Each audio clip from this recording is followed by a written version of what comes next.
ठीक है। चलें, तो हमने अब तक पढ़ा था, तीन चार उसूल हमने पढ़ लिए थे, असर जाहिली, असर इस्लामी, असर अब्बासी, और फिर हमने उंदुलुस के अदब को भी पढ़ा था और असर तुर्की को भी पढ़ा था। ठीक है, वो सारी चीजें आज से हम स्टार्ट करने वाले हैं अश्शुअरा फिल असर हदीस को। असर हदीस का जो पार्ट है ये बहुत इंपॉर्टेंट है ना, बहुत ज्यादा इंपॉर्टेंट है। असर हदीस की इब्तिदा होती है कब से? 1798 से, अंठानवे। है ना। 1798 से इब्तिदा होती है, और 1798 में असल में हुआ क्या था? क्या हुआ था 1798 में? नेपोलियन बोनापार्ट नेपोलियन का। ठीक है, हाँ, नेपोलियन बोनापार्ट फ्रांसीसी था एक, है ना, फ्रांस का रहने वाला। उसने अटैक किया था मिस्र के ऊपर, और 3 सालों तक उसने मिस्र पर अपनी हुकूमत की, 1798 से 1801 तक। 1801 तक उसने मिस्र पर हुकूमत की। और ये 3 साल, है ना, मिस्र की हिस्ट्री में, खास करके अरबी हिस्ट्री के अंदर बहुत बड़ा इंकलाब लेकर के आया। ठीक है, समीर साहब आप म्यूट कर लें प्लीज। ठीक है, ये बहुत बड़ा इनकलाब लेकर के आया ये 3 साल। क्यों इनकलाब लेकर के आया? हसन दयात ने एक जुमला लिखा है कि ये अरब सोए हुए थे और नेपोलियन के हमले ने इनको नींद से जगा दिया। ठीक है, तो ये किसने? हसन दयात ने अपनी किताब के अंदर लिखा है। क्यों लिखा है? क्योंकि नेपोलियन ने जब अटैक किया, ठीक है, उसके बाद वो ले करके आया सबसे पहले छापा मशीन। छापा मशीन जानते हैं ना, बताएं जी। जी। हाँ हाँ, जी। जिस ठीक है, प्रिंट वगैरह होता हाँ, है जिससे जो। प्रिंट होता है, तो प्रेस है नहीं। प्रेस प्रिंटिंग मशीन सबसे पहले कौन लेकर के आया मिस्र में? नेपोलियन लेकर के आया, है नेपोलियन। ना। और उसने 2 पेपर भी निकाले थे मिस्र के अंदर, ठीक है, फ्रेंच लैंग्वेज में और अरबी लैंग्वेज में भी वो निकलता था। अरबी में नहीं, शायद फ्रेंच में ही निकलता था, है ना, वो एग्जैक्ट मुझे याद नहीं आ रहा है। तो 2 पेपर उसने निकाले थे, उनका नाम भी मेरे जहन में नहीं है। और 3 ही साल में ये सारा काम उसने किया। जब वो वहां से लौटा है तो मिस्रियों को पता चला, अरबों को पता चला कि दुनिया कहाँ से कहाँ पहुंच गई है और हम कितने पीछे चल रहे हैं। तो यहाँ से मिस्र में एक तरक्की का दौर शुरू हुआ। और उसके बाद नेपोलियन के जाने के बाद जो सबसे पहला मिस्र का अमीर बना वो कौन था? मोहम्मद अली बादशाह। ठीक है, कौन था? मोहम्मद अली बादशाह, है ना। मोहम्मद अली बादशाह का जो पीरियड है वो मिस्र के हिस्ट्री का, अरब के हिस्ट्री का बहुत ही अहम पीरियड है। क्यों? क्योंकि उसने सबसे पहले क्या किया कि सबसे पहला मतबा बना मिस्र के अंदर, और उस मतबा का नाम क्या था?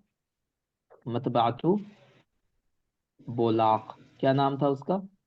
मतबातु बोलाक। ठीक है, बोलो। क्या नाम था उसका, बताएं। मतबातु मतबातुल बोलाक। बोला। हाँ। और उसने क्या किया? उसने एक इदारा बनाया जिसका नाम उसने रखा अल वक़ाइउल मिस्रिया। क्या नाम रखा उसका? अल वक़ाइउल मिस्रिया, है ना। ये इदारा बनाया उसने, है ना। उसके बाद इसी इदारे के अंदर से एक पेपर निकलना शुरू हुआ, जो ये कहा जाता है कि अरबी का सबसे पहला पेपर है वो। उसका नाम क्या था?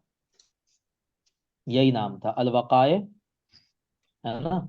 अल वक़ाए अल मिस्रिया उस पेपर का नाम था। ठीक है। और स्टार्ट में लगा देते हैं जरीदा। जरीदा अल वक़ाए अल मिस्रिया, ये निकलना शुरू हुआ। कब निकलना शुरू हुआ था ये बताएं? कब निकलना शुरू हुआ था? 1801 में। 1827 में भाई। ठीक है, जरीदा अल वक़ाए अल मिस्रिया जो निकलना शुरू हुआ 1800, बताएं, 27 में, है ना। जरीदा अल वक़ाए अल मिस्रिया, है ना। और इसके इसको इसके एडिटर कौन थे? रिफ़ाअत तहतावी। कौन थे, बताएं। ये सब नाम, हाँ, ये सब बहुत मशहूर लोग हैं, है ना, असर हदीस के। तो इन सब के नाम याद रखिए, और ये बड़े मशहूर काम है, यहाँ से क्वेश्चन बनता है, इस वजह से मैं आपको बता रहा हूँ। ठीक है, तो जरीदा अल वक़ाइल मिस्रिया सबसे पहले निकला, और इसको निकालने वाले कौन थे, बताएं। रिफ़ाअत तहतावी। और किसके हुक्म पर रिफा ये हुआ था? हाँ, और ये किसके हुक्म पर हुआ था?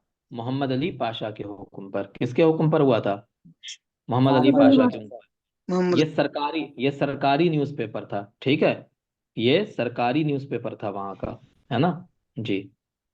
चलें, तो ये हिस्ट्री है किसकी? अल वक़ाइल मिस्रिया की, है ना। अल वक़ाइल, ये मैंने 1727 लिख दिया है, ये 28 है। 1727 में अल वक़ाइल मिस्रिया बनी थी, है ना। और ये जरीदा जो निकलना शुरू हुआ था वो कब से? 1728 से। ठीक है, 1 साल के बाद से। चलें, तो ये हिस्ट्री है। अच्छा, एक और काम किया था मोहम्मद असरे अली पाशा असरे ने। जदीद को 1798 समझे या 1805 क्या? 1798। ठीक है, असर हदीस की इब्तिदा होती है नेपोलियन के हमले से, और नेपोलियन ने हमला किया 1798 में, तो वहीं से असर हदीस की इब्तिदा होती है। ठीक है जी। जी। चलें। हाँ, मैं क्या बता रहा था कि एक और काम किया मोहम्मद अली पाशा ने। क्या काम किया उसने कि मिस्र सर के अंदर। जी बताएं। ठीक है, मिस्र के अंदर उसने क्या किया, काम किया कि तलबा का एक ग्रुप बनाया, है ना। कितने तलबा थे उसमें? 40 तलबा थे। कितने थे? 40। अब्दुल रहमान साहब आप म्यूट कर लें यार, म्यूट नहीं करते हैं आप लोग, पता नहीं क्यों। ठीक है, म्यूट कर लिया करें ना, जब आपके आसपास आवाज हो रही है तो म्यूट कर ले। ठीक है, तो 40, 40 है ना, 40 तुल्लाब को इन्होंने कहाँ भेजा, बताएं। कहाँ भेजा? सुधा सुधा फ्रांस। फ्रांस। फ्रांस भेजा पढ़ने के लिए। ठीक है, फ्रांस भेजा पढ़ने के लिए। किसने? किसने भेजा? मोहम्मद अली पाशा ने। और ये जितने भी तलबा गए थे, इनका हेड किसको बनाया था? रिफात तहतावी को। किसको हेड बनाया था? रिफात तहतावी को। उन्हीं को हेड बना करके इन लोगों को भेजा था फ्रांस। ठीक है, फ्रांस भेजा था, है ना, पढ़ने के लिए। और क्यों भेजा था? ताकि वो वहां से पढ़ के आए, तो फिर मिस्र के अंदर आकर के उन चीजों को यहाँ पे लागू करें। जो अदब का काम फ्रांस में हो रहा है, वो अरबी में भी हो। ठीक है, तो अब ये जो तबका गया फ्रांस, वहां से सीख करके आया। रिफात तहतावी जब फ्रांस से वापस आए, तो इन्होंने एक मदरसतुल अलसुन कायम किया। क्या कायम किया, बताएं? मदरसतुल अलसुन। अब ये मदरसतुल अलसुन क्या है, पता है आपको? बताएं, क्या है ये मदरसतुल अलसुन? इसके अंदर लैंग्वेजेस पढ़ाई जाती थी। क्या किया जाता था, बताएं? अलग अलग लैंग्वेज पढ़ाई जाती थी मदरसतुल अलसुन में, समझ गए? जैसे इफ्लू है ना, EFLU, English and foreign language university. तो उसी तरह ये फॉरेन लैंग्वेज के पढ़ाने के लिए एक स्कूल बनाया गया मिस्र के अंदर। और किसने बनाया? रिफात तहतावी ने। समझ गए? बताएं। जी। और इसके अंदर रह करके काम क्या शुरू हुआ? तर्जुमे का। किसका काम शुरू हुआ, बताएं? किसका काम शुरू हुआ? तर्जुमे का। तर्जुमे का। तर्जुमे का। तर्जुमे का काम शुरू हुआ। ठीक है जी।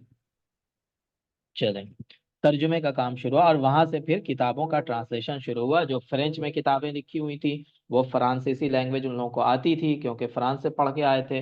तो फ्रांसीसी लैंग्वेज से इन लोगों ने अरबी में किताबों को ट्रांसलेट करना शुरू किया। ठीक है, तो ये पूरी हिस्ट्री है जदीद दौर के अदब की। समझ गए? ये मुख्तसर में हमने बताया कि किस तरह जदीद दौर का अदब डेवलप हुआ। ठीक है, अब जो हम पढ़ने वाले हैं वो क्या है? अब देखिए, एक और चीज हुई थी। अभी हम पढ़ने वाले हैं बारूदी को, मोहम्मद सामी अल बारूदी। शोरा के बारे में जब हम पढ़ रहे हैं, तो सबसे पहला नाम असर हदीस में किसका आता है? महमूद सामी बारूदी का। महमूद सामी बारूदी कौन थे? महमूद सामी बारूदी 1839 में पैदा हुए, 1904 में इनकी वफात हुई। 1839 में पैदा हुए, 1904 में वफात हुई इनकी। नाम क्या है? महमूद सामी बिन हसन हुसैन बिन अब्दुल्ला। महमूद सामी बिन हसन बिन हुसैन बिन अब्दुल्ला अल बारूदी। इनका जो खानदान है वो मिस्री है, लेकिन असलन ये जरकसी है। जरकसी खानदान कहाँ से आया था? तुर्की से आया था। कहाँ से आया था ये? तुर्की से। ठीक है, तो ये लोग तुर्की से हिजरत करके आए थे। कहाँ कहाँ आए थे हिजरत करके? यहाँ पे मिस्र आए थे। ठीक है, तो ये जरकसीउल असल थे। जब ये 7 साल के थे, तो इनके वालिद का इंतकाल हो गया था, है ना। तो कम उम्री में ही इनको आर्मी स्कूल में भेज दिया गया। कहाँ इनका एडमिशन हो गया? आर्मी स्कूल में। कहाँ एडमिशन हो गया, बताएं? आर्मी स्कूल में। आर्मी स्कूल में इन्होंने पढ़ाई की, वहीं इन्होंने लड़ना वड़ना वो सारी चीजें भी सीखी, पढ़ाई भी की, सब कुछ किया। ठीक है, उसके बाद एक इनकलाब होता है मिस्र के अंदर, है ना। और उस इनकलाब का नाम क्या है? सौरा, सौरतुन उराबियतुन। क्या नाम है उस इनकलाब का? सौरतुन उराबियतुन। और ये इनकलाब कब हुआ था? 1981 से स्टार्ट हुआ था, है ना, 1981 82 में। 1981 82 में ये इनकलाब हुआ था, सौरा उराबिया। अच्छा, इसका नाम उराबिया क्यों पड़ता है? इसका नाम उराबिया पड़ता है क्योंकि इस इनकलाब का जो लीडर था, उनका नाम था अहमद उराबी। क्या नाम था उनका, बताएं? अहमद उराबी, है ना। तो उन्हीं के नाम पे इस इनकलाब का नाम क्या पड़ गया? सौरा उराबिया। समझ गए? तो ये सौरा उराबिया किसके खिलाफ हुआ था? मिस्र का जो उस वक्त का अमीर था, वहां का जो बादशाह था मिस्र का, उसके खिलाफ हुआ था। समझ गए? मिस्र के अमीर के खिलाफ हुआ था ये इनकलाब। इस इनकलाब के अंदर हमारे जनाब महमूद सामी बारूदी साहब भी शरीक हो गए थे, है ना? और शरीक हो गए, ठीक है। और उस इनकलाब के अंदर इनको बना दिया गया रईस वज़राई मिस्र। क्या बना दिया गया? रईस वज़राई मिस्र, यानी मिस्र का जो वजीर आजम बनेगा, है ना, मिस्र का जो पीएम बनेगा, प्राइम मिनिस्टर, वो कौन बनेगा? महमूद सामी बारूदी। ये किसने डिसाइड किया? अहमद उराबी ने, है ना। अहमद उराबी की जो पूरी टीम थी, उन लोगों ने डिसाइड किया कि हम इनकलाब करेंगे, इस हुकूमत को उठा के फेंक देंगे, नई हुकूमत बनाएंगे, और उसके अंदर रईस वज़रा कौन बनेंगे? बताएं जी, कौन बनेंगे रईस वज़रा? बारूदी। बारूदी। हाँ, बारूदी साहब बनेंगे, है ना। तो हाँ, तो 1982 में इनका इन लोगों का इनकलाब कामयाब हो गया, ठीक है। ये बन गया रईस वज़रा। लेकिन 4 महीने के बाद ही अंग्रेजों की मदद से फिर से जो इस्माइल पाशा थे, इस्माइल पाशा की हुकूमत वापस आ गई, और इन लोगों को 4 महीने के बाद जलावतन कर दिया गया, यानी मुल्क से निकाल। पहले तो फांसी की सजा सुनाई गई, लेकिन फिर क्या हुआ कि फांसी से माफ कर दिया गया इन लोगों की फांसी को, और इनको मुल्क से निकाल दिया गया, ठीक है। इसमें ये भी थे, बारूदी भी थे, उसमें शेख मोहम्मद अब्दू थे, है ना। और भी बहुत बड़े बड़े लोग थे, अहमद और तो थे ही, बड़े बड़े लोग थे उसमें, बड़ा बड़ा नाम था। उन लोगों को मुल्क से भगा दिया गया, है ना। तो इनको भगाया गया, कहाँ भेजा गया इनको? श्रीलंका। कहाँ भेजा गया? श्रीलंका में, ठीक है। सरनदीप, सरनदीप श्रीलंका, अभी उसका नाम कोलंबो है। पहले सरनदीप नाम था, अभी कोलंबो है उस जगह का नाम। तो वहां इनको भेज दिया गया, और कितने साल वो रहे?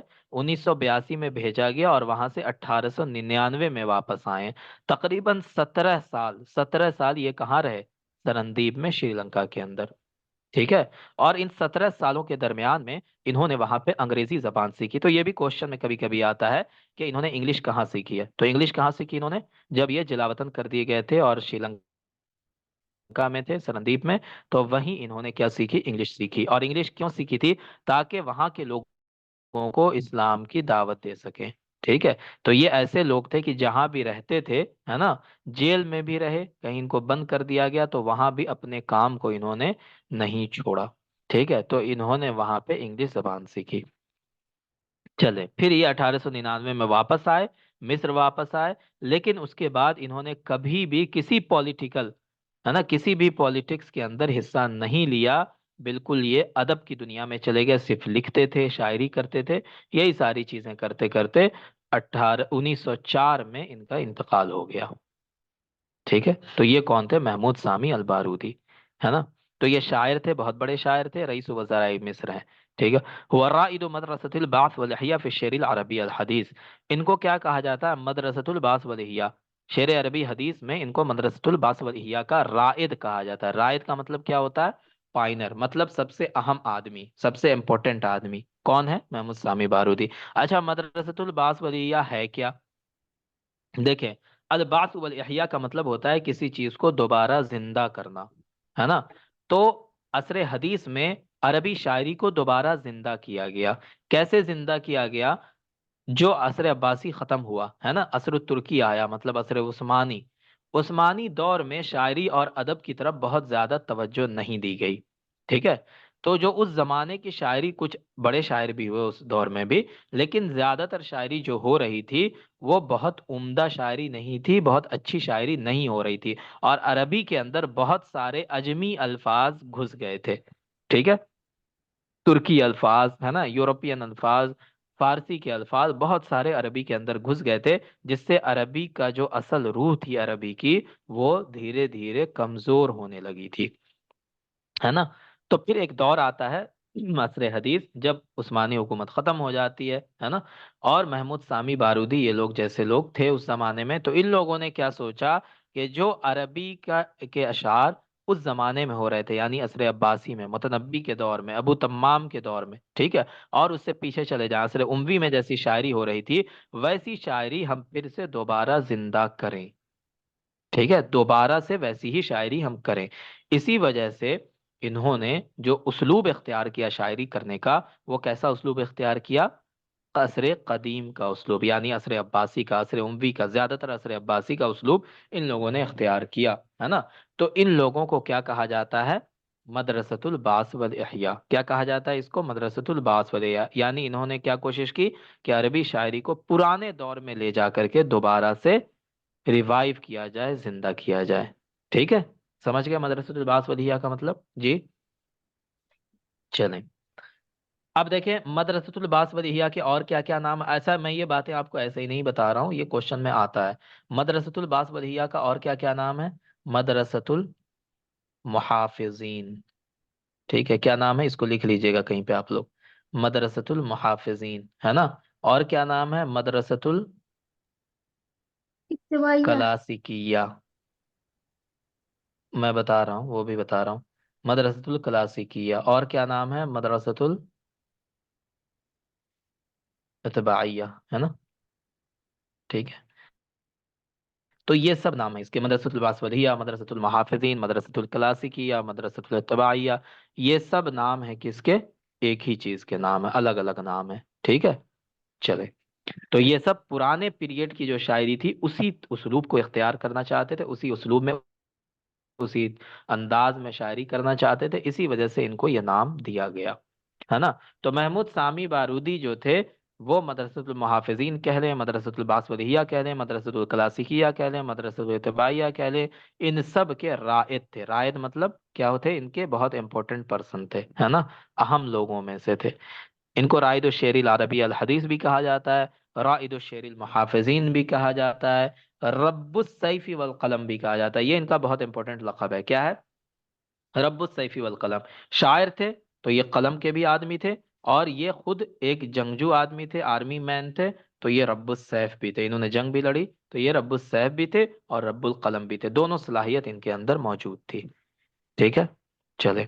काना वजीर दाखिलिया लि मिस्र, ये मिस्र के होम मिनिस्टर भी रहे। क्या रहे? वजीर दाखिलिया भी रहे। अहद ज़ुअमा इस्सौरतिल उराबिया व तवल्ला वज़ारतिल हर्बिया। ये सौरा उराबिया जो हुआ था, हमने आपको बताया कि 1981-82 में हुआ था। अहमद उराबी इसके लीडर थे, इसी वजह से इसका नाम सौरा उराबिया पड़ा, है ना। तो उसके लीडरों में से कौन थे? महमूद सामी बारूदी भी थे, है ना। और इनको वजारतुल हर्बिया, वजारतुल हर्बिया का मतलब क्या हुआ? वार मिनिस्ट्री या डिफेंस मिनिस्ट्री, या क्या कह दे, है ना, इनको अता की गई थी, इनको दी गई थी। ठीक है, चले। नफा इला सरंदीप, जब ये बगावत नाकाम हो गई, है ना, ये लोग पकड़े गए, तो फिर क्या हुआ? इनको सरंदीप जलावतन कर दिया गया। सरंदीप कहाँ है? श्रीलंका में। और अभी उस जगह का नाम क्या है? कोलंबो। क्या नाम है उस जगह का? कोलंबो, है ना। और कोलंबो श्रीलंका का क्या है बताएं? क्या है कोलंबो श्रीलंका की? कैपिटल है सर। राजधानी राजधानी है है। ना। हाँ, यस सर। कैपिटल। ठीक है, तो वहीं इनको भेजा गया था, है ना। उस टाइम पे इसका नाम सरंदीप था, अभी इसका नाम कोलंबो है। 1882 में इनको वहीं भेज दिया गया। ज़ल्ल फिल मनफा, मनफा के अंदर ये कितने साल रहे? 17 साल से ज्यादा।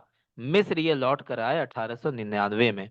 ठीक है, मनफा के दौरान ही, यानी वहीं रहते हुए इन्होंने दो जबानें सीखी, फारसी तुर्की। यहाँ पे ये गलत लिखा हुआ है, तर्किश तो इनको पहले से आती थी। इन्होंने अल इंजलिजिया सीखा। क्या सीखा? अल इंजलिजिया, इंग्लिश सीखा इन्होंने। ठीक है जी, चलें। 1904 में इनकी वफात हो गई, है ना। ये है इनके बारे में। ठीक है, चलें। अब यहाँ पे उन्होंने शेर की तारीफ की है, इन शेर लुमतुन ख्यालियतुन यतअल्लफु। इसको आपको याद रखना जरूरी नहीं है। ठीक है, इन्होंने क्या शेर की तारीफ की, ये सब नेट वालों के लिए जरूरी है, आपके लिए जरूरी नहीं है।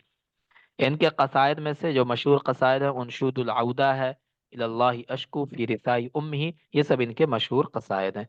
इसी तरह इनके जो मुअल्लफात हैं वो क्या क्या है? कैदुल अवाबिद, ये क्वेश्चन में अक्सर आता है कि कैदुल अवाबिद क्या है। ठीक है, तो कैदुल अवाबिद जो है ये नस्र है इनका, है ना, फिन नस्र, नस्र के अंदर इन्होंने लिखा है ना। और ये क्या है? मुख्तरात है, यानी इन्होंने क्या किया है, जो पुराने किताबें थी वहां से जो सोशल इश्यूज पर जो आर्टिकल्स लिखे हुए थे उनमें, है ना, सोशल इश्यूज पर जो बातें लिखी हुई थी, उन सब को जमा करके एक किताब लिख दी। क्या? कैदुल अवाबिद। समझ गए? चलें। उसके बाद इनका एक कश्फुल गुम्मा फी मदही सय्यिदुल उम्मा, ये बताएं इसका मौजू क्या हो सकता है? कश्फुल गुम्मा फी मदही सय्यिदुल उम्मा, क्या मौजू हो सकता है इसका? सीरत नबी। रसूल की जी, मदद की था ना। सीरत मदह मदह नबी। रसूल, मदह में है ना, मदह मदह, में हाँ, मदह नबी, मदह रसूल सल्लल्लाहु अलैहि वसल्लम, है ना, कि अल्लाह के रसूल सल्लल्लाहु अलैहि वसल्लम की मदह में इन्होंने अशार लिखे हैं। और उन अशार को क्या कहा जाता है? कशफुल उम्मा फी मदही सय्यिदिल उम्मा। ठीक है, तो कैदुल अवाबिद क्या है? नस्र के अंदर है, अशार नहीं है, ये नस्र में है ना। और इसका मौजू क्या है? इज्तिमाइया है।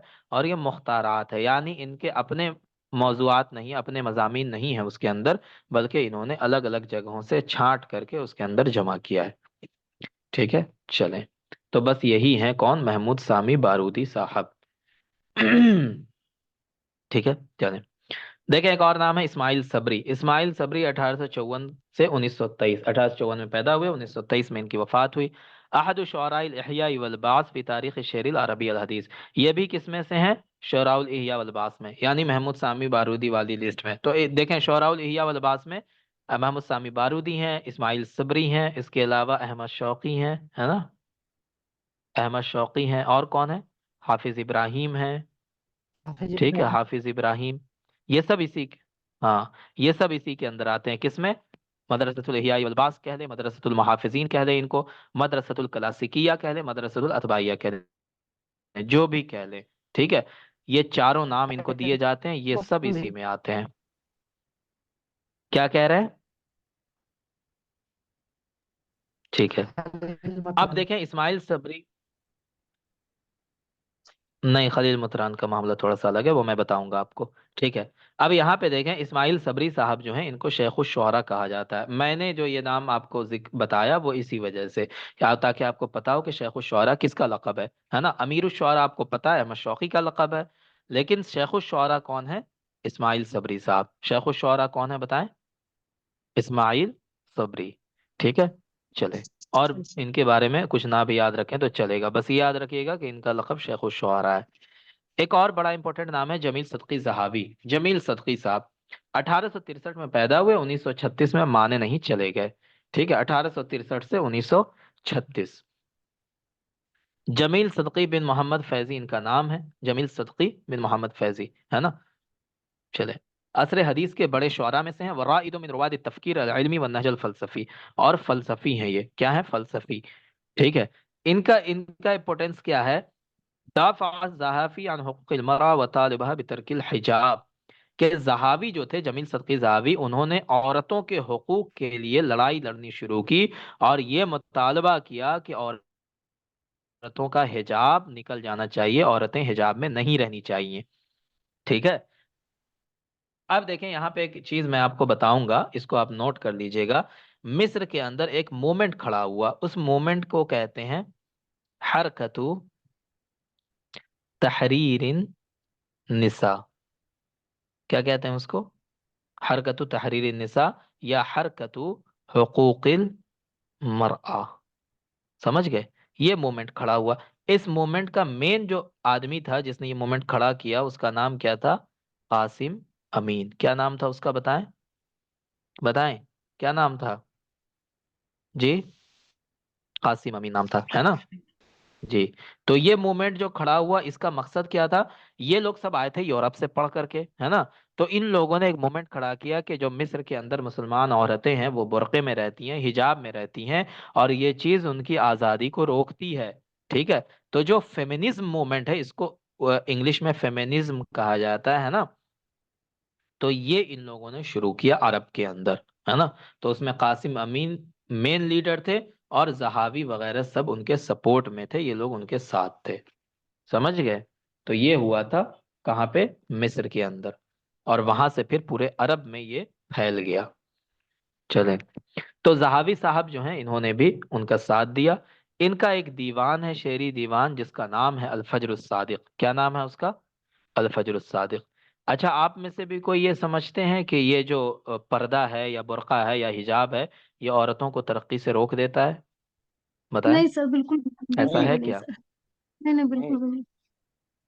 ठीक, ठीक है, चले, बस कॉन्फिडेंस रह यही सकता है, स्पिरिट इंसान रहना हो चाहिए, है ना। सकता है, मगर नहीं। हाँ। इसकी सारी चीजें अल्लाह ने बनाए हैं उन हुदूद के रहते हुए, हुदूद देते हुए इंसान को ठीक कर। अहमद शौकी का सर आपकी वॉइस 1868 पैदा हुआ। अब ठीक है आवाज? अब ठीक है, बताएं। जी अब ठीक अभी है? ठीक है। जी जी जी अब सही है। ठीक है। हाँ, बीच में कॉल आ जाती है ना मोबाइल, उसकी वजह से डिस्टर्ब हो जाता है। अहमद शौकी 1868 पैदा हुए और 32 में इनकी वफात हुई। 1932 में दो लोगों की वफात हुई है, अहमद शौकी की भी और हाफिज इब्राहिम हाफिज की भी। इब्राहिम। ठीक है। हाफिज हाँ इब्राहिम। दोनों। अच्छा ये बताएं, पहले किसका इंतकाल हुआ, हाफिज इब्राहिम का या अहमद शौकी का? का पहले हुआ है, इन्होंने कहा था शौकी जी का, मरसिया कहते हैं ना। हुआ है। पहले पहले हाफिज पहले इब्राहिम का हुआ अहमद था। शौकी पहले हाफिज मदरसा। इब्राहिम का। हाँ, जी जी। पहले शौकी हाफिज से। इब्राहिम का इंतकाल हुआ था और बाद में अहमद शौकी का हुआ है ना, बाद में शौकी का। ठीक है चलो। अहमद शौकी का नाम क्या? अली अहमद शौकी, अली अहमद शौकी बिक। ठीक है। अब बिक क्यों लगता है? क्योंकि ये भी तुर्की नस्ल के थे, जैसे महमूद सामी बारूदी जरकसी नस्ल के थे। तो इनके वालिद अहमद शौकी के जो अब्बा थे वो भी जरकसी नस्ल के थे, यानी तुर्की थे।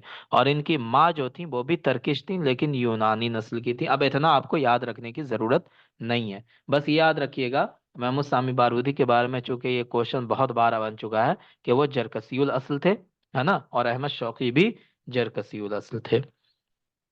मिन आज़मी शुअराइल अरबिया, अरब के बड़े शुअरा में से थे। अव्वलु रईसिन ली जमाअती अबूलू, जमात अबूलू के सबसे पहले प्रेसिडेंट थे। अब यहीं पे मैं आपको बता दूं जमात अबूलू क्या है। ठीक है। जमात अबूलू कायम की थी किसने, बताएं, कोई बताएं। अबू शादी ने, अबू शादी। मोहम्मद अहमद जकी अहमद बता। अबू जकी शादी। अबू शादी। हाँ, अहमद जकी अबू शादी साहब ने जमात अबूलू कायम की थी। कब कायम किया था बताएं, कब कायम किया था जमात अबूलू को? जी 1920 उन्नीस, शायद। 20 में नहीं नहीं नहीं 19 भाई, 21 में। 20 में कहाँ से जमात अबूलू आ जाए? जी 31, 1832। 31 में। 32 में। 32 में कब कायम किया था? 32 में, है ना। 32 में जिस साल अहमद शौकी का इंतकाल हुआ है, उसी साल ये जमात बनाई गई थी, है ना। और इस जमात के फर्स्ट प्रेसिडेंट अहमद शौकी साहब बनाए गए थे। और कुछ ही दिनों के बाद, तकरीबन 40 दिनों के बाद या 4 महीने के बाद, मैं एग्जैक्ट मुझे याद नहीं आ रहा है, उतने में इनका इंतकाल हो गया था। ठीक है। और फिर जमात अबूलू के जो सेकंड प्रेसिडेंट बने वो कौन बने? खलील मुतरान। कौन बने? हाँ, खलील खलील मुतरा। मुतरान इसके सेकंड प्रेसिडेंट थे। ठीक है, सेकंड प्रेसिडेंट कौन बने थे? खलील मुतरान। फर्स्ट प्रेसिडेंट कौन थे? अहमद शौकी, है ना। चलें। तो ये था जमात अबूलू। जमात अबूलू बनाने का मकसद क्या था? कि अरब के जो शुअरा थे, खास करके मिस्र के शुअरा, उनकी माली मदद हो सके, है ना, माली मदद की तरफ तवज्जो देकर के ये जमात बनाई गई थी, ये ऑर्गेनाइजेशन माली मदद के लिए बनाई गई थी मेनली। ठीक है। कि अरबी शायरी का तो जो होगा होगा ही, तरक्की करे ही, लेकिन जो शुअरा हैं, शायर हैं, वो माली तौर पे बहुत कमजोर हो गए थे, क्योंकि अब कोई अमीर तो था नहीं जो शायरों पर पैसा लुटाए, है ना। तो शायरी में पैसा फिर नहीं था, इसी वजह से ये बनाई गई थी ऑर्गेनाइजेशन, ताकि अदीब और शुअरा की माली मदद हो सके इस जमात के जरिया। ठीक है। चलें। इश्तहरा बिश्शारिल वतनी वदीनी, अब ये भी याद रखिएगा जमात अबूलू बनाया कहाँ गया था? काहिरा के अंदर। कहाँ बनाया गया था बताएं? काहिरा मिस्र के अंदर। ठीक है। चलें। इश्तहर बिशेरिल वतनी वद्दीनी, इनकी जो शायरी है वो वतनी भी है, नेशनल इशू के ऊपर भी है, नेशन के ऊपर, और दीनी भी है। अच्छा, नेशन के ऊपर शायरुल वतनी क्यों है? देखे, अहमद शौकी को भी जलावतन किया गया था, जैसे बारूदी को जलावतन किया गया था, इनको भी किया गया था। बारूदी को कहाँ भेजा गया था? सरंदीप। और इनको भेजा गया था स्पेन। कहाँ भेजा गया था इनको बताएं? इनको वतन करके स्पेन भेज दिया गया था। ठीक है। वहां तकरीबन 3 साल तक ये जलावतन रहे थे। तो जब इंसान अपने मुल्क से बाहर रहता है ना, उसको कहीं मुल्क से बाहर बंद कर दिया जाता है, जेल में डाल दिया जाता है, या कुछ भी, मुल्क से बाहर रहता है, तो उससे अपना वतन बहुत याद आता है। ठीक है। आप वतन के अंदर रहेंगे तो अपने वतन से उतनी मोहब्बत नहीं रहेगी, लेकिन जब आप अपना घर छोड़ करके बाहर जाएंगे तो अपना घर बहुत याद आएगा। तो वही इन लोगों के साथ होता था, महमूद सामी बारूदी के साथ भी और अहमद शौकी के साथ भी। तो फिर इन लोगों ने वतन को याद करके शायरी लिखी। ठीक है। तो जैसे इन्होंने लिखी, तो शेर वतनी इन्होंने भी लिखा, जिसमें अपने वतन के बारे में लिखा। इसी तरह शेर वतनी महमूद सामी बारूदी ने भी लिखा है, जिसमें अपने वतन को याद करके उन्होंने शायरी की है। समझ गए? बताएं, जी बताएं। सर। जी सर। ठीक है, तो यही है शेरुल वतनी का मतलब। हाँ। अब देखें अमीर शुआरा भी हैं ये, तो आपको पता है अमीर शुआरा कौन कहलाते हैं? अहमद शौकी कहलाते हैं, है ना। और शेख शुआरा कौन कहलाते हैं? शेख शुआरा कौन कहलाते हैं? इस्माइल इस्माइल सबरी। सबरी। इस्माइल सबरी, इस्माइल सबरी, है ना। चलें, इनको राइदुल अव्वल अल मसराही शेरी भी कहा जाता है। अल मसरहु शेरी का मतलब क्या होता है? मसरह के माने होता है ड्रामा, है ना, ड्रामा। और ड्रामे का जो सबसे इम्पोर्टेंट पार्ट है वो क्या है? डायलॉग, है ना। क्या है? डायलॉग, है ना। तो ड्रामा जो होता है उसके अंदर डायलॉग्स होते हैं। डायलॉग्स का मतलब क्या होता है? डायलॉग्स को अरबी में क्या कहते हैं? हिवार। क्या कहते हैं? हिवार जमा हिवारात। तो ये उसके अंदर डायलॉग्स होते हैं, यानी एक आदमी बोल रहा है, फिर दूसरा आदमी बोल रहा है, तो डायलॉग्स होते हैं ड्रामे के अंदर। ठीक है। तो ड्रामा जो असलन लिखा जाता था वो किस में लिखा जाता था? प्रोज में, यानी नस्र में। लेकिन अहमद शौकी ने अरबी के अंदर शेर के अंदाज में ड्रामा लिखना शुरू किया। ठीक है। जैसे शेक्सपियर के ड्रामे हैं, है ना। आप नाम सुना होगा शेक्सपियर का, है ना। इंग्लिश में उसके बहुत सारे ड्रामे हैं कि नहीं, सुना। बताएं जी। हाँ तो है। उसका जो सबसे मशहूर ड्रामा है वो कौन सा है शेक्सपियर का? सबसे मशहूर ड्रामा कौन सा है? जो मतरान ने जी। ट्रांसलेट किया है ना एक इस रोमियो जूलियट। जो वो- रोमियो जूलियट, है ना, उस पे, हाँ, रोमियो जूलियट सबसे मशहूर ड्रामा। उस पे बहुत सारी फिल्में बनी हैं और क्या क्या क्या क्या, बहुत सारी लैंग्वेजेस में उसका ट्रांसलेशन हुआ है। ठीक है। तो रोमियो जूलियट, अब रोमियो जूलियट जो लिखा हुआ है वो किस किस जबान में लिखा हुआ है? नस्र में, प्रोज है या पोएट्री है वो? बताएं। जय सर। रोमियो जूलियट जो है, जी, पोइट्री। पोएट्री है वो। हाँ, वो ड्रामा जब स्टेज पे पेश किया जाता है तो हर एक के डायलॉग पोएट्री अंदाज में लिखे हुए हैं। ठीक है। तो वो अंदाज अरबी शायरी के अंदर अहमद शौकी ने पैदा किया। अहमद शौकी ने क्या किया कि ड्रामों को शेर के अंदाज में लिखना शुरू किया। समझ गए? इसी वजह से इनको क्या कहा जाता है? राइदुल अव्वल लिमसराही शायरी, है ना। इसी तरह इनको राइदुल शेरी तमसीली भी कहा जाता है। शेर तमसीली का मतलब भी वही होता है, जो मसरह शेरी है वही शेर तमसीली है। ठीक है। चले, तो इनको राइदुल अव्वल लिमसराई शेरी कहा जाता है। युअद्दु शायरुल हुक्म हिकमा अल आम्मा, ये कोई इंपॉर्टेंट बात नहीं है। ये इंपॉर्टेंट पॉइंट है, क्या है? कानत जद्दतु लिउम्मिही तामल वसीफतन फी क़स्रिल खदीवी इस्माइल। खदीव इस्माइल जो मिस्र का अमीर था, है ना, उसके महल के अंदर इनकी नानी जद्दतु लिउम्मिही कौन हुई? नानी, है ना। माँ की बताएं, माँ की जानिब से दादी। तो माँ की जानिब से जो दादी होती है वो कौन होती है? नानी होती है ना। तो इनकी नानी जो थी वो खदियो इस्माइल के महल में नर्स नर्स का काम करती थी। वसीफा किसको कहते हैं? नर्स को। ठीक है, नर्स को। तो इनकी नानी जो थी अहमद शौकी की, वो नर्स का काम करती थी। कहाँ? खदियो इस्माइल के महल में। इसी वजह से इनकी परवरिश जो हुई थी, मतलब जब ये छोटे थे तो ये अपने नानी के साथ महल में ही रहा करते थे, है ना। तो खदियो इस्माइल के महल में ही इनकी परवरिश हुई थी। ठीक है। चलें, बाद में जब इनकी पढ़ाई शुरू हुई तो मदरसतुल हुकूक यानी लॉ कॉलेज में इन्होंने एडमिशन लिया, लॉ कॉलेज से पढ़ाई की। और फिर बाद में खदियो तौफीक ने इनको फ्रांस भेज दिया लॉ पढ़ने के लिए। ठीक है।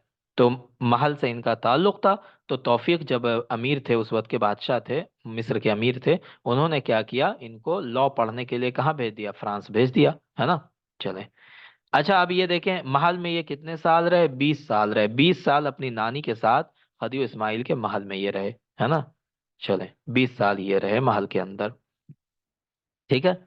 तो ये फ्रांस गए हुकूक पढ़ने के लिए, फिर वहां से वापस आए फिर ये जब अंग्रेजों का बहुत ज्यादा गलबा हो गया था मिस्री हुकूमत के अंदर, है ना, तो वो बात इनको अच्छी नहीं लगती थी। तो इन्होंने उसके खिलाफ आवाज उठाई। जब उसके खिलाफ आवाज उठाई तो इनको वहां से भगा दिया गया मिस्र से। और कहाँ भेज दिया गया? 3 साल कहाँ रहे ये, बताएं? स्पेन में रहे। ठीक है। चले, काना मुतमस्सिलन लिल हुकूमतिल मिस्रिया, ये क्वेश्चन में कई बार आता है ना, कि मिस्री गवर्नमेंट की तरफ से ये नुमाइंदा बनाकर, रिप्रेजेंटेटिव बनाकर भेजे गए थे। कहाँ? मुस्तशरिकीन की मुस्तशरिकीन की कॉन्फ्रेंस में, है ना। मुस्तशरिकीन को क्या कहते हैं इंग्लिश में? मुस्तशरिकीन को क्या कहते हैं, बताएं? ओरिएंटलिस्ट, क्या कहते हैं, बताएं? ओरिएंटलिस्ट, है ना। क्या मतलब होता है इनका? ये उन लोगों को कहा जाता है जो असल में यूरोपियंस होते हैं, अंग्रेज होते हैं, है ना, लेकिन वो मशरिक के उलूम को हासिल करते हैं, यानी अरबी सीखते हैं, फारसी सीखते हैं, उर्दू सीखते हैं। तो जो ईस्ट का इल्म है ईस्ट की लैंग्वेज उसको सीखते हैं, है ना। बहुत सारे मुस्तशरिकीन वो जिन्होंने अरबी में लुगत, जैसे एक बहुत मशहूर लुगत है, आपने नाम सुना होगा, अल मुंजिद, नाम सुना है आपने? बताएं। जी। जी अल सर। मुंजिद अरबी की बहुत बड़ी लुगत है ना। तो अल मुंजिद किसने लिखा? अल मुंजिद लिखने वाला एक मुस्तशरिक है, वो मुसलमान नहीं है कोई, है ना, एक यूरोपियन है, ठीक है, एक अंग्रेज है जिसने अल मुंजिद लिखा है ना। तो वो एक मुस्तशरिक था, ओरिएंटलिस्ट था, ठीक है। बहुत बड़ी लुगत मानी जाती है ये अरबी की, है ना। तो वही कह रहे हैं कि मुस्तशरिकीन की एक कॉन्फ्रेंस हुई थी, कहाँ पे? जेनेवा में, स्विट्जरलैंड के अंदर जेनेवा शहर है, वहां हुई थी। वहां इनको मिस्री हुकूमत की तरफ से मिस्री गवर्नमेंट का रिप्रेजेंटेटिव बनाकर भेजा गया था। तो इसी से आपको अंदाजा लगेगा कि ये क्या थे, बहुत बड़े पोस्ट पर थे। कब भेजा गया था? 1896 में, है ना। लेकिन बाद में मिस्री हुकूमत के साथ इनका अनबन हुआ और अहमद शौकी को स्पेन जलावतन कर दिया गया। और स्पेन किसका नाम है? उंदुलुस का। पहले उंदुलुस नाम था, अब स्पेन है। कब इनको जलावतन किया गया? 1914 में। 1914 में इनको भेजा गया और 1919 में ये मिस्र वापस आए, ठीक है। चलें। ताल्लम फिल मनफा लुगतल अस्बानिया, जलावतनी के दौर में, या जब ये स्पेन में थे तो वहीं पे इन्होंने रह करके स्पेनिश लैंग्वेज सीखा, ठीक है, स्पेनिश लैंग्वेज वहीं पे सीखा। 1932 में इनका इंतकाल हो गया, हाफिज इब्राहिम की वफात के बाद, ठीक है। अब देखें इनके कसाइद में क्या, नहजुल बुर्दा बहुत मशहूर है, अल हमजियतुन नबविया बहुत मशहूर है, सल्लु कल्बी ये भी मशहूर है, ठीक है। हमजियतुन नबविया तो बहुत ज्यादा मशहूर है, नहजुल बुर्दा भी बहुत मशहूर है। तो ये दोनों तो जरूर याद रखिएगा कि ये किसके कसाइद हैं? अहमद शौकी के। और क्या किताबें इनकी? दुवलुल अरब व उज़माउल इस्लाम, क्या नाम है? दुवलुल अरब व उज़माउल इस्लाम। ये किताब इन्होंने जलावतनी के दौर में ही लिखी है, मतलब जब ये स्पेन में थे तब, ठीक है। चले। दुवलुल अरब व उज़माउल इस्लाम। उसके बाद इनके मसरहियात हैं, यानी ड्रामे हैं। जैसे मसरह क्लियोपात्रा 1927 में लिखा, और ये इनका सबसे पहला शेरी मसरहिया है ना। जो पोएटिक अंदाज में ड्रामा इन्होंने लिखा है सबसे पहले, वो कौन सा है? मसरऊ क्लियोपात्रा, ठीक है, 1927 में। इसके अलावा मजनून और लैला है, कुम्बीज है, अली बिकल कबीर है, अमीरतुल उंदुलुस है ना, अंतरा है, ठीक है, अलस्तूदा है, अलबखीला है, शरियातुल गाब है। तो ये सब क्या है? इनके शेरी मसरहिये हैं, शेरी ड्रामे हैं, ठीक है जी। तो ये सब बहुत मशहूर मशहूर हैं, इसी वजह से इनका नाम याद रखिएगा। क्यों याद रखना जरूरी है? क्योंकि आपसे क्वेश्चन में पूछा जा सकता है, ठीक है। इनके नॉवेल्स भी हैं। नॉवेल में क्या है? अल फिरौनुल अखीर, औज़राउल हिंद, लादियास, वरक़तुल यास, ये इनके चार चार नॉवेल हैं। और जो इनके शायरी का दीवान है, उस दीवान को क्या कहा जाता है? अशौकियात। क्या कहा जाता है? अशौकियात। शौकियात क्या है? इनका दीवान है जिसमें इनकी शायरी लिखी हुई है, और वो 4 जिल्दों में है। कितनी जिल्दों में है? 4 जिल्दों में, है ना। तो अशौकियात किसकी है? अहमद शौकी की। कितनी जिल्दों में है? 4 जिल्दों में। उसके अंदर क्या चीजें लिखी हुई हैं? उनकी शायरी का मजमुआ है, ठीक है। तो ये थे हमारे जनाबे अहमद शौकी साहब। चलें, अब आ जाएं आगे। आगे कौन है? हाफिज इब्राहिम। हाफिज इब्राहिम कौन है? 1872 में इनकी पैदाइश हुई, 1932 में वफात हुई। तो पैदा तो हुए थे इनके बाद, अहमद शौकी के बाद, लेकिन इंतकाल इनका अहमद शौकी से पहले हुआ है, ठीक है। तो 1872 में पैदा हुए, 1932 में वफात हुई। नाम क्या है? मोहम्मद हाफिज बिन इब्राहिम फहमी। मोहम्मद हाफिज बिन इब्राहिम, तो हाफिज इनका नाम है और इब्राहिम इनके अब्बा का नाम है, ठीक है। तो इनका नाम हाफिज बिन इब्राहिम है। इनके वालिद मिस्री थे, माँ तुर्किश थी, है ना। वालिद मिस्री, माँ तुर्की, तो ये ना भी याद रखें तो चलेगा। हुआ मुआसिर अहमद शौकी व मुतासिर में मोहम्मद अब्दू। अहमद शौकी के जमाने में ये थे, है ना, उनके कंटेम्पररी थे, और मोहम्मद अब्दू से बहुत ज्यादा मुतासिर थे, ठीक है। मोहम्मद अब्दू से उन्होंने तालीम भी हासिल की थी, मोहम्मद अब्दू से, इसी वजह से उनसे मुतासिर थे। उज़्व मदरसतुल बास वलहिया, मदरसतुल बास वलहिया के मेंबर थे, है ना। मदरसतुल बास वलहिया में अहमद शौकी थे, हाफिज इब्राहिम थे, है ना, महमूद सामी बारूदी थे, ठीक है, मनफलूती थे। तो ये सब थे उसमें, मदरसतुल बास वलहिया में। लुक़िब बिशायर नील व शायर शाब व शायरुल मुज्तमा। इनके अलक़ाबात क्या क्या हैं? शायर नील है, शायर शाब है, शायरुल मुज्तमा है। शायर नील इनको क्यों कहा जाता है? क्योंकि ये नील के किनारे पर पैदा हुए थे। क्यों वहां पैदा हुए थे? क्योंकि जो इनके अब्बा थे, है ना, वो इंजीनियर थे, और नील के ऊपर प्रोजेक्ट चल रहा था पुल बनने का, ठीक है। तो उस पुल के प्रोजेक्ट में इनके अब्बा काम कर रहे थे, तो इनको रहने के लिए एक जगह दे दी गई थी नील के किनारे पे। एक स्टीमर था, है ना, एक जहाज था पानी का, उसी में इन लोगों की रहने की जगह थी। तो इनके अब्बा इनकी अम्मा सब वहीं रहते थे, उसी में, उसी स्टीमर में। ठीक है। तो वहीं पर इनकी पैदाइश हुई थी, उसी स्टीमर के ऊपर, है ना। तो नील के ऊपर ही इनकी पैदाइश हुई थी। चल, तो वही यहाँ पे लिखा हुआ है, क्या लिखा, वुलिद अला मतनी सफीना, कि एक कश्ती के ऊपर इनकी पैदाइश हुई थी, कान रासियतुन अला नहरी नील, जो नील नहर के किनारे पर लगी हुई थी वो कश्ती, है ना। अमाम देरूत, देरूत के सामने, देरूत एक जगह का नाम है, और ये एक गांव है जो अस्यूत सूबे में पड़ता है। स्टेट का नाम क्या है, अस्यूत, और उस अस्यूत में एक गांव है देरूत नाम का, है ना। उसी गांव के सामने नील के किनारे पर एक स्टीमर लगा हुआ था, उसी स्टीमर में ये पैदा हुए थे। चले, फिर क्या हुआ, इन्होंने तालीम हासिल करने करने के लिए मदरसतुल हरबिया में एडमिशन लिया, कब, 1888 में, और वहां से 1891 में ये फारिग हुए। 3 साल इन्होंने कहाँ पढ़ा, आर्मी स्कूल में। तो आर्मी स्कूल में बारूदी साहब ने भी पढ़ा था और इन्होंने भी पढ़ा था। ठीक है। उसके बाद क्या हुआ, 1891 में जब वहां से निकले तो इनको सूडान भेज दिया गया, है ना, लड़ने के लिए। सूडान में एक जंग चल रही थी, वहां पे मिस्र की हुकूमत की तरफ से जो आर्मी भेजी गई, उसमें हाफिज इब्राहिम को भी भेज दिया गया 1896 में। ठीक है, जंग लड़ने के लिए।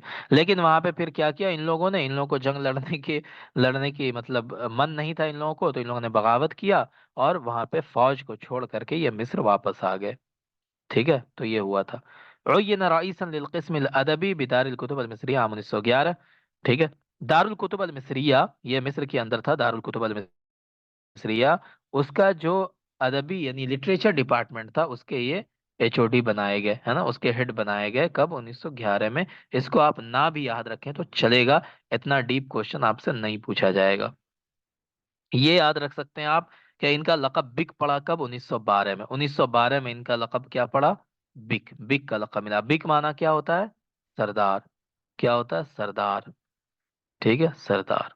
चलें, तुर्की लैंग्वेज में बिक किसको बोलते हैं, सरदार को। अब देखें, इनका शेरी दीवान भी, अलबुसा इनकी एक किताब है, लयाली सती इनकी किताब है, और उसका मौजू क्या है, नक़दुल इज्तिमाई, यानी इन्होंने क्रिटिसाइज किया है माशरे को, है ना। चलें, फिर तरबियत अवलिया इनकी किताब है, ये बहुत इंपॉर्टेंट किताब है, अलमोजिज फी इल्म इक्तिसाद, है ना। और ये किताब किसके साथ इन्होंने मिलकर लिखी थी, खलील मुतरान के साथ। तो खलील मुतरान और हाफिज इब्राहिम दोनों ने मिल करके ये किताब लिखी थी, क्या नाम है उसका, अलमोजिज फी इल्म इक्तिसाद। ठीक है। शेक्सपियर का जो ड्रामा है उसका भी इन्होंने तर्जुमा किया है ना। कई उसका किया है, जैसे माकबेथ था उसका किया है ना, रोमियो जूलियट इसका नहीं किया है। ठीक है, माकबेथ का किया है। चलें, ताजिरुल बुंदुकिया का किया है ना, कई ड्रामे का तर्जुमा इन्होंने किया है। उसके अलावा इनका जो दीवान है वो 3 अज्जा में है। तो अहमद शौकी का जो दीवान है वो 4 जिल्दों में है, नाम क्या है उसका, शौकियात। और हाफिज इब्राहिम का दीवान 3 अज्जा में है, 3 हिस्सों में है। ठीक है। और जो इनकी सबसे इंपॉर्टेंट किताब है, एक तो अलबूसा है, दूसरी लयाली सती है, तीसरी अलमोजिज फी इल्मिल इक्तिसाद है। ठीक है, जो उन्होंने खलील मुतरान के साथ मिलकर लिखी थी। ठीक है। और इनका दीवान 3 अज्जा में है। तो ये थे हमारे हाफिज इब्राहिम साहब। ठीक है। चले, अब देखें आगे, खलील मुतरान साहब हैं, 1872 में ये भी पैदा हुए, हाफिज इब्राहिम भी 1872 में, ये भी 1872। क्या कह रहे हैं, ठीक है, ये भी 1872 में पैदा हुए। आपकी आवाज नहीं समझ में आ रही है, मैसेज में लिख दीजिए जो भी कहना चाह रहा हूँ। ठीक है, 1872 में पैदा हुए, 1949 में इनकी वफात हुई। 1872 में ये भी पैदा हुए, हाफिज इब्राहिम भी पैदा हुए, लेकिन ये बाद में पैदा हुए थे, हाफिज इब्राहिम पहले पैदा हुए थे। इंतकाल इनका 1949 में हुआ है। नाम क्या, खलील बिन अब्दू बिन यूसुफ मुतरान। नाम क्या, खलील बिन अब्दू बिन यूसुफ मुतरान। ठीक है। तो मुतरान जो है इनका खानदानी लकब है, मुतरान कोई इनका नाम नहीं है। खलील नाम था, अब्बा का नाम अब्दू था, खलील बिन अब्दू। ये पैदा कहाँ हुए, वुलिद फी बालबक लुबनान, लुबनान के अंदर बालबक नामी एक जगह है, वहां पैदा हुए। अच्छा ये बताएं, बालबक कौन सी तरकीब है, बताएं कौन सी तरकीब है ये, मुजाफ मुजाफ आजमी। तरकीबुल मज्ज। मुरकब बनाई, मुरकब बनाई। हाँ, इसको क्या कहते हैं, हाँ तरकीबुल मज्ज कहते हैं, इसको क्या कहते हैं, तरकीबुल मज्ज। और उर्दू में इसी को तरकीब इम्तिजाजी कहते हैं। इसमें क्या इम्तिजाजी किया इसको जाता है, दो अलग अलग अल्फाज को, हाँ, दो अलग अलग अल्फाज को बगैर किसी कायदे के, उसमें कोई कायदा लागू नहीं होता है, बगैर किसी कायदे के दो अलग अलग अल्फाज को जोड़ करके किसी चीज का नाम रख दिया जाता है। ठीक है, तो उसी को कहते हैं तरकीबुल का व मस्ज, हजर है ना। अलमाज। इसमें कोई कायदा, हाँ, इसमें कोई कायदा लागू नहीं होता है। ठीक है, चलें। इसी तरह क्या है, उम्मुहु फलस्तीनिया, इनकी जो वालिदा थी वो फलस्तीन की रहने वाली थी, खलील मतरान की। ना भी याद रखें तो चलेगा, इतना कोई नहीं पूछता है आपसे, बस याद रखें ये बालबक में पैदा हुए थे लुबनान में। शायरुन लुबनानीउन, लुबनानी शायर हैं। आश मौज़म हयाती फी मिस्र, लेकिन इन्होंने अपनी जिंदगी का बड़ा हिस्सा, जो ज्यादा हिस्सा इनकी जिंदगी का है, वो मिस्र में गुजारा है। ठीक है। अच्छा, ये फ्रेंच लिटरेचर से बहुत मुतासिर थे। अब यहीं पे मैं आपको एक बात बताऊंगा रुक करके, है ना, इसको आप याद रखना चाहें तो रख लीजिएगा। ठीक है, आपके इल्म में इजाफे के लिए। देखिए, एक चीज है अर रोमांसिया। क्या है अर रोमांसिया? रोमांसिया का मतलब क्या होता है? रोमांसिया का मतलब ये होता है कि आप अदब के अंदर, लिटरेचर के अंदर ऐसी चीजें लिखते हैं जिसका हकीकत से कोई ताल्लुक नहीं है। ठीक है, और ये क्यों आप लिखते हैं? ये इसलिए लिखते हैं ताकि सुनने वाले को, पढ़ने वाले को मजा आए, है ना। पढ़ने वाले को, सुनने वाले को क्या है, मजा आए। यानी उसमें एक ख्याली कहानी लिखी जाती है। कैसी कहानी लिखी जाती है बताएं? ख्याली ख्याली कहानी, ख्याली चीजों को, हाँ, ख्याली चीजों को लिखा जाता है ना। इसको कहते हैं रोमांसिया, समझ गए। और इसका जस्ट अपोजिट होता है जिससे कहते हैं अल वाक़इया। वाकईया इसका अपोजिट होता है। वाकईया में क्या होता है कि ऐसी चीज लिखी जाती है जो रियल से ताल्लुक रखती है, जो आपकी सोसाइटी में जो चीजें हो रही हैं उसको अदब का मौजू बनाया जाता है, उस पर कहानी लिखी जाती है, उस पर शायरी की जाती है। ठीक है, जो उसको क्या कहते हैं, वाकईया। और रोमांसिया में क्या होता है, सिर्फ लोगों को मजा दिलाने के, इंटरटेनमेंट के लिए कहानी लिखी जाती है, इंटरटेनमेंट के लिए शायरी लिखी जाती है। ठीक है, उसको रोमांसिया कहते हैं। और वाकईया में क्यों क्यों लिखा जाता है? ताकि समाज को जगाया जाए, है ना। जैसे मुंशी प्रेमचंद थे, है ना, तो वो जो लिखते थे वो क्यों लिखते थे? बहुत सारी उनकी कहानी है ना। तो वो क्यों लिखते थे? ताकि समाज को जगाया जाए कि समाज में इतनी बुरी बुरी चीजें हो रही हैं। ठीक है, तो वो वाकईया था, वो सच्चाई थी। समझ गए? चले। अब जो खलील मुतरान साहब थे, ये क्या थे, रोमांसिया वाले थे। ये रोमांसिया में लिखते थे। ठीक है, किस में लिखते थे बताएं? रोमांसिया में। रोमांसिया दो तरह का था। एक रोमांसिया था जो फ्रेंच था, मतलब फ्रांसीसी। ठीक है, फ्रेंच लिटरेचर से मुतासिर था। किससे? फ्रांसिया से, है ना। तो खलील मुतरान साहब जो लिखते थे वो फ्रेंसिया वाला रोमांसिया था, यानी फ्रेंच लिटरेचर जिस तरह से लिखा जा रहा था उसी रोमांसिया था। ठीक है, और एक और रोमांसिया वाले लोग हैं, उनका नाम है अक्काद। क्या नाम है उनका बताएं? अक्काद, है ना। अब्बास महमूद अक्काद, नाम सुना होगा आप लोगों ने, है ना। जी जी जी। अक्काद साहब भी रोमांसिया वाले हैं। अक्काद साहब भी रोमांसिया वाले हैं, लेकिन इनका जो रोमांसिया है वो कौन सा रोमांसिया? अल इंजलीजी। ये जो मुतासिर थे वो किससे? इंग्लिश लिटरेचर से। किससे मुतासिर थे? इंग्लिश रोमांटिक लिटरेचर से। और खलील मुतरान किससे मुतासिर थे? फ्रेंच रोमांटिक लिटरेचर से। तो रोमांसिया वाले दोनों थे, लेकिन अक्काद इंजलीजिया वाले थे और मुतरान फ्रांसिया वाले थे। ठीक है, चले। यहाँ पे देखें, शायरुल कतरैन। शायरुल कतरैन किससे इन्हें कहा जाता है? किनको? मुतरान को। क्यों कहा जाता है? कतरुन के माने होता है मुल्क, है ना।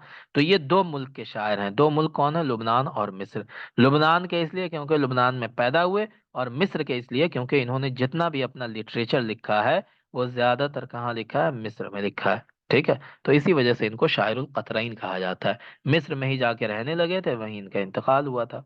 ठीक है, मिस्र को ही इन्होंने अपना वतन बना लिया था। तो शायरुल कतरैन कौन है?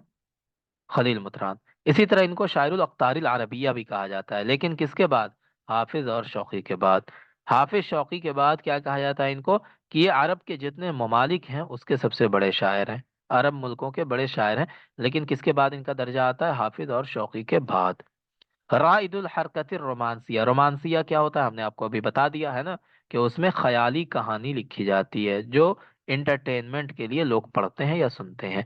ठीक है, चलें। तो तो ये रोमांसिया जो हरका है ना, उसके क्या थे, राइद थे, उसके इम्पोर्टेंट आदमी थे। इसी तरह मदरसतुल क्लासिकिया अल जदीदा के भी राइद थे। वहां पर किसी ने हमें टोका था और कहा था कि हाफिज इब्राहिम अहमद शौकी के साथ खलील मुतरान भी मदरसतुल क्लासिकिया वाले हैं, और हमने आपसे कहा था कि हम आपको इसकी डिटेल बाद में बताएंगे, है ना। तो मसला ये है कि एक है सिर्फ मदरसतुल क्लासिकिया, ठीक है। तो मदरसतुल क्लासिकिया, ओनली मदरसतुल क्लासिकिया वाले हाफिज शौकी हैं, हाफिज इब्राहिम हैं, मनफलूती हैं, महमूद सामी बारूदी हैं, इस्माइल सबरी हैं। तो ये सब क्या है बताएं, खालिस मदरसतुल क्लासिकिया वाले हैं। लेकिन मदरसतुल क्लासिकिया अल जदीदा जब लग जाएगा तब खलील मुतरान आएंगे, ठीक है। समझ गए फर्क, बताएं। जी जी जी जी समझ जी सर। चलें, जी हाँ यही फर्क है दोनों, ठीक ये है। जदीद का अब है देखें और यहाँ वो पे क्या है, अस्सालुस शेरी, हाँ ठीक है, अस्सालुस शेरी अल मुआसिर। सालूस शेरी किसको कहा जाता है, अहमद शौकी, खलील मुतरान, हाफिज इब्राहिम, है ना। ये पहले भी हमने बताया था कि अगर असर जदीद के तीन बड़े शुअरा कहा जाए तो कौन है, अहमद शौकी, खलील मुतरान, हाफिज इब्राहिम। असर अब्बासी का तीन बड़ा शायर कहा जाए तो कौन है बताएं, सालूस शेरी। फिल असर अब्बासी कहा जाए तो कौन है, हाँ अबू उत्तम तम्माम मुतनब्बी हाकिम बसरी अलग और शायर बहुत अभी। मुतनब्बी। हाँ बहुत हाँ ठीक है, ये तीनों है ना। असर उम्मी में चले जाए तो जरीर, आसपास फरजदक, जमीन अख्तल फर्ज है। है ना। उसके बाद हाँ, असरे असरे जाहिली में चले जाए तो कौन होंगे इमरुल कैस, नाबिगा ज़ुहैर। बताएं। नाबगा इमरुल और कैस, जुहैर। नाबिगा ज़ुहैर। हाँ इमरुल कैस, हाँ नाबिगा नाबगा ज़ुहैर। जुहैर इमरुल कैस, ठीक है, तो वही है ये। चलें, नाबगा जुहैर इमरुल कैस। अब यहाँ पे देखें, इन्होंने मजल्ला मिस्रिया के नाम से एक पेपर भी निकाला था, ठीक है। एक मजल्ला भी निकाला। देखें दो चीजें होती है, एक मजल्ला होता है, मैं ऐसे ही बता देता हूँ आपको, क्वेश्चन में नहीं आएगा, और एक जरीदा होता है। दोनों में फर्क क्या होता है, मजल्ला का माना होता है मैगजीन, ठीक है, मैगजीन। और जरीदा का माना क्या होता है, जरीदा या सहीफा, उसका माना होता है न्यूज़पेपर, क्या होता है, अखबार, है ना, न्यूज़पेपर। तो दोनों में डिफरेंस होता है। मैगजीन जो होता है वो किसी खास टॉपिक पे निकलता है, जैसे स्पोर्ट्स मैगजीन होती है, फैशन मैगजीन होती है ना, लिटरेचर मैगजीन होती है, ठीक है। तो वो उसका एक खास टॉपिक होता है जिस पे मैगजीन निकलती है। लेकिन न्यूज़पेपर जो होता है उसका कोई टॉपिक नहीं होता, उसमें सारी चीजें, उसमें खबरें लिखी जाती हैं। मैगजीन में खबरें नहीं लिखी जाती, उसमें आर्टिकल्स लिखे जाते हैं, ठीक है। तो ये मजल्ला में और जरीदा में डिफरेंस है, समझ गए। चले, ऐसे ही मैंने बता दिया आपके इल्म के लिए, क्वेश्चन क्वेश्चन में नहीं आता है। चले, हाजरा मुतरान इला पारिस, मुतरान पेरिस गए कब, 1890 में।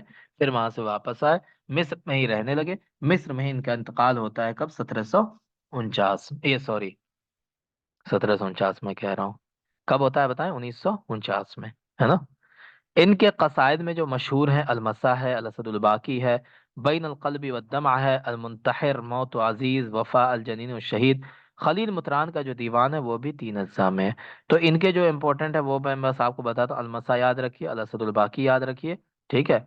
और कुछ याद रखने की जरूरत नहीं है आपको, अलमसा, अलसदुल बाकी, और इनका जो दीवान है वो 3 अज्जा में है। और इसके अलावा इनकी एक किताब है क्या, अलमोजिज, बताएं, अलमोजिज फी इल्मिल इक्तिसाद, है ना। इत्तिसाद।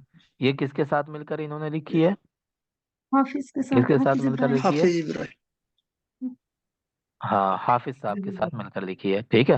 हाँ हाँ, तो ये एक किताब, और 3 अज्जा में इनका क्या है, दीवान है, जैसे हाफिज इब्राहिम का भी 3 अज्जा में है।